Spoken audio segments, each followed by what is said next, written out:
to Infinity and Beyond. We are installing our Infinity Beam LED turn signals on this 03 Heritage Softail Classic.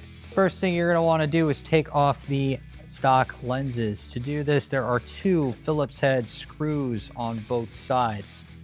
Going to unscrew them.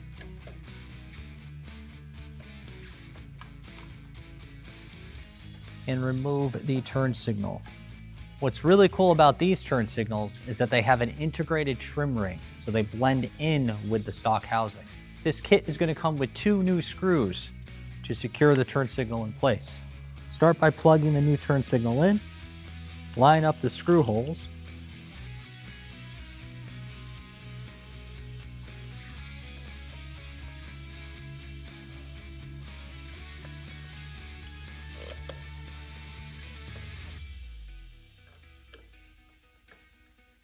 repeat the same steps on the other side.